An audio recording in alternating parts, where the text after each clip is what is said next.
Common sense is a superpower. It's the quiet voice in your head that says, hey, maybe don't put that fork in the toaster. Or, perhaps we shouldn't pet the bear. It is the evolutionary brake pedal that has kept our species alive for 300,000 years. But for 12 specific individuals, that voice didn't just go quiet.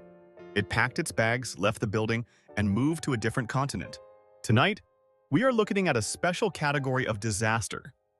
These aren't freak accidents or acts of God. These are unforced errors. 1. The bulletproof chest. We start with a classic misconception about ballistics. Movies have taught us that almost anything stops a bullet. A car door, a table, or even a thick book. Meet action hero Andy, a 22-year-old who believed everything he saw in Hollywood. At a party, Andy wanted to prove a point about the density of paper. He grabbed a hardcover Yellow Pages phone book, about 3 inches thick. "This is basically Kevlar," he announced to his terrified friends. "Watch this." He held the book against his chest. He handed his friend a .50 caliber Desert Eagle pistol.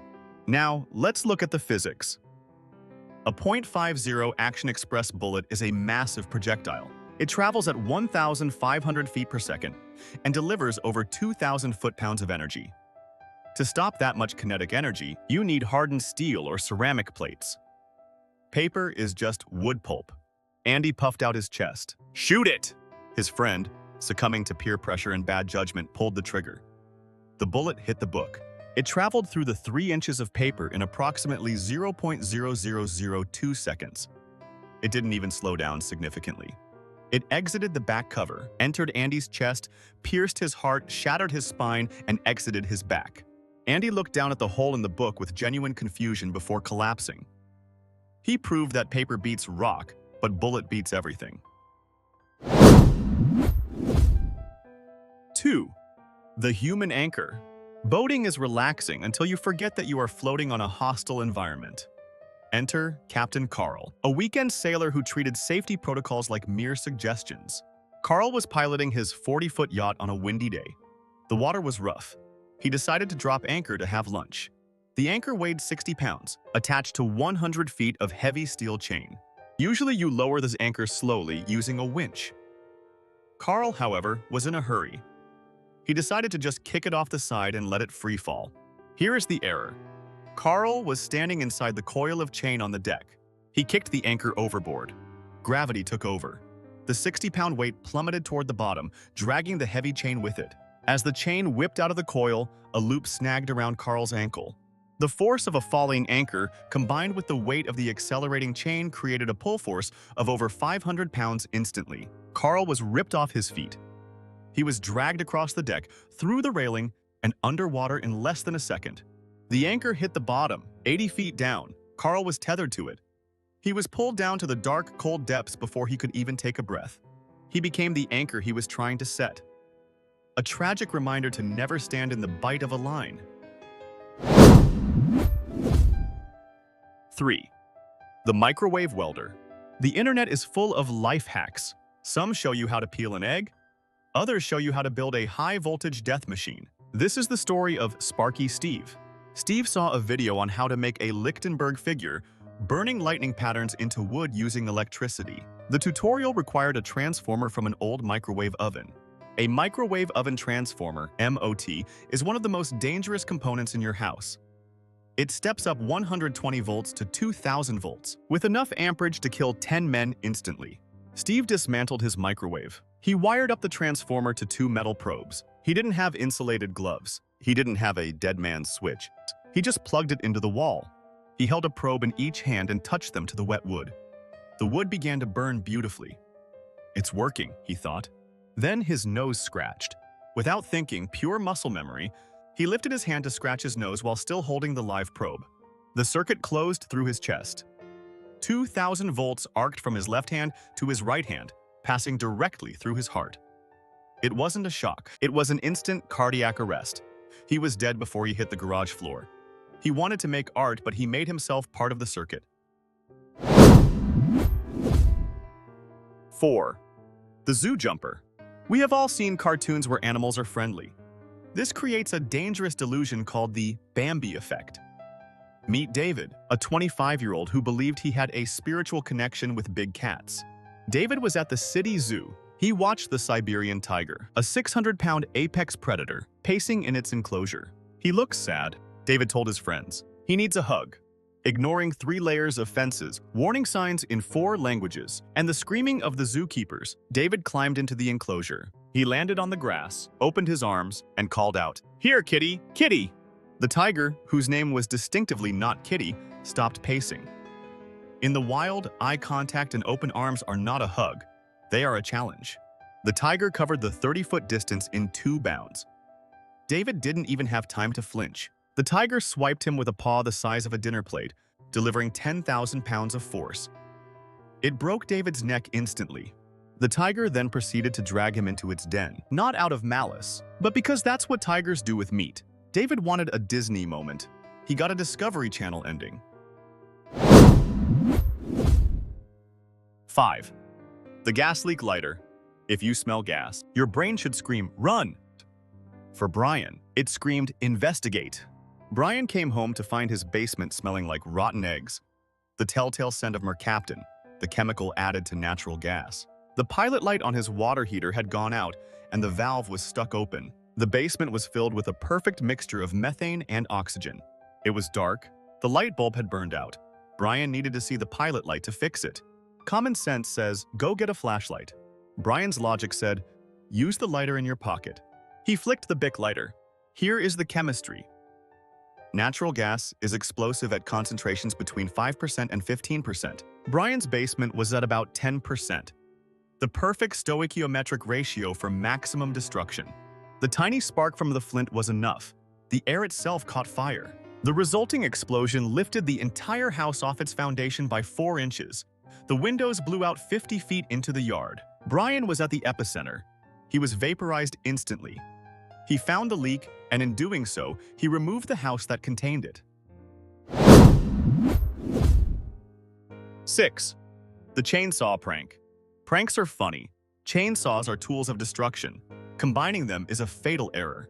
Mark and his friends were camping. Mark wanted to scare his buddy, Jason, who was sleeping in a hammock. Mark grabbed his gas-powered chainsaw. He removed the chain, thinking, without the chain, it's just a loud noise. It's safe.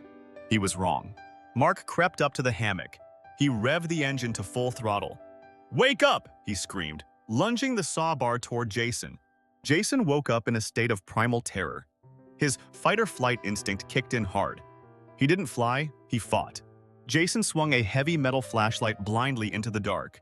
He struck Mark directly in the throat. The impact crushed Mark's windpipe, trachea. Mark dropped the saw and collapsed, gasping for air that could no longer reach his lungs. Jason, realizing what he had done, tried to help, but the damage was catastrophic. Mark suffocated in the woods, killed by a reflex he intentionally triggered. The saw was safe, the reaction was not. 7. The trash compactor dive. Lost items can be replaced. Lives cannot.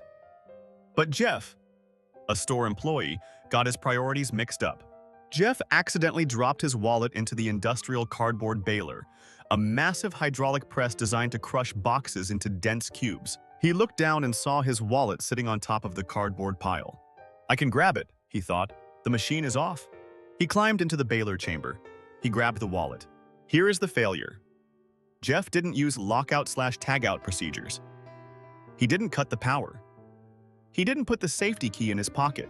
As he was climbing out, his foot slipped on a piece of slick cardboard. He fell back in. In his panic, his flailing hand hit the start button located on the side panel.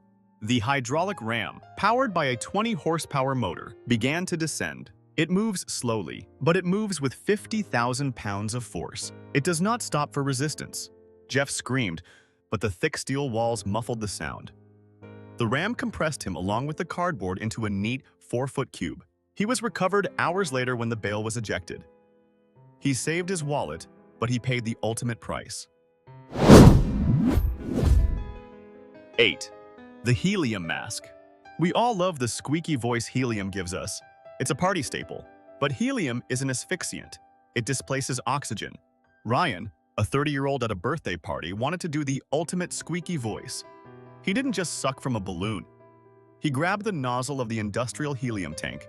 He put a plastic bag over his head, sealed it around his neck, and inserted the hose.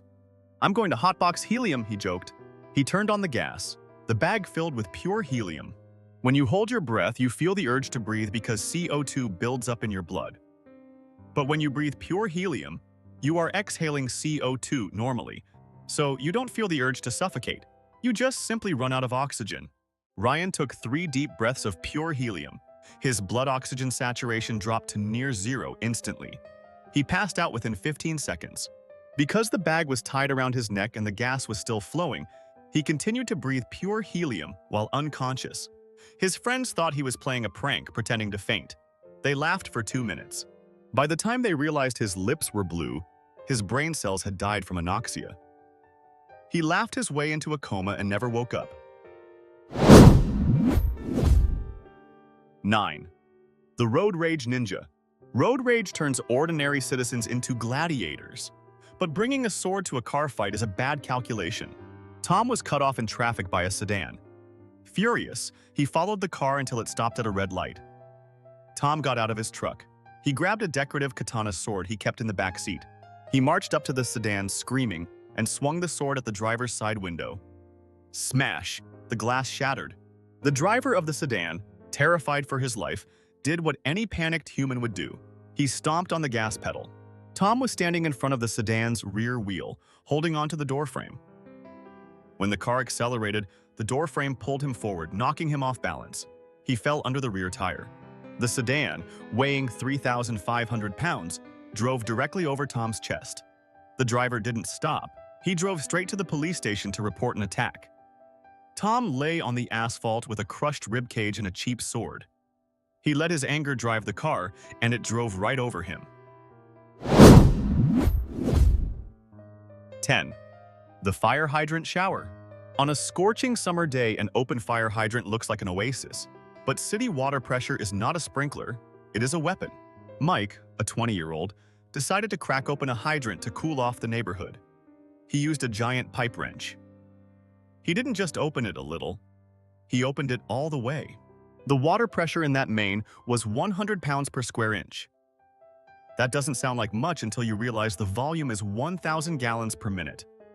The water shot out with enough force to strip bark off a tree. Mike tried to jump into the stream to play. The jet of water hit him in the chest like a solid battering ram. It knocked him backward instantly. He flew 5 feet through the air and struck the back of his head on the concrete curb. But the water didn't stop. The force of the spray pinned his unconscious body against the curb, drowning him in the street while pushing him down. By the time the fire department arrived to shut the valve, Mike had drowned in the middle of a city block. He wanted to cool off. He ended up on ice. 11. The elevator surfer. Elevator surfing is an urban legend that kills real people. Teenagers pry open the doors and ride on top of the car. Jason and his buddy pried open the doors on the 10th floor. They jumped onto the roof of the elevator car. "This is awesome!" Jason yelled as the car started moving up. They were having fun until the elevator approached the top floor. Jason stood up to high-five his friend. He forgot about the overhead clearance. At the top of the shaft, the clearance between the elevator roof and the concrete ceiling is often less than 2 feet. The elevator didn't stop where Jason thought it would. It kept going to the penthouse level. Jason was standing tall. The elevator roof rose. The concrete ceiling stayed put. He was compressed. The elevator motor, capable of lifting 5,000 pounds, didn't even slow down. It crushed Jason between the steel car and the concrete slab. His friend watched in horror as the space disappeared. Jason ignored the headroom and lost his head. 12. The sleepy driver, the microsleep. We end with the most common fail of all. The belief that you can fight biology with willpower. Meet Sarah. She was driving home after a double shift. She was exhausted. Her eyes were heavy. She was 10 minutes from home. "I can make it," she told herself. "I'll just turn up the music and open the window." Common sense says, pull over and nap. Ego says, I'm stronger than sleep. Sarah entered a state called microsleep. This is where your brain shuts down for 2 to 3 seconds while your eyes are still open. You are technically blind. In those 3 seconds at 60 miles per hour, her car traveled the length of a football field. The road curved left. Sarah's car went straight. She drifted off the road, hit a drainage ditch, and flipped the car into a massive oak tree. There were no skid marks. She didn't brake because she wasn't there. She was asleep before she died. She thought she could bargain with her body's need for rest, but biology doesn't negotiate. 12 lives, 12 preventable tragedies. The common thread wasn't bad luck. It was the absence of that little voice that says, "Stop." We live in a world that is engineered for our safety. We have guardrails, circuit breakers, and warning labels. But no amount of engineering can fix a user error. Common sense is a muscle. If you don't use it, you lose it, along with your life. So, here is the question for the survivors. Which of these common sense failures frustrated you the most? Was it the bulletproof book or the microwave welder? Let me know in the comments. And do yourself a favor. Double-check your logic before you act. The world is waiting for you to make a mistake. Don't give it the satisfaction. Subscribe for more survival tips, stay safe, and keep your common sense inside the building.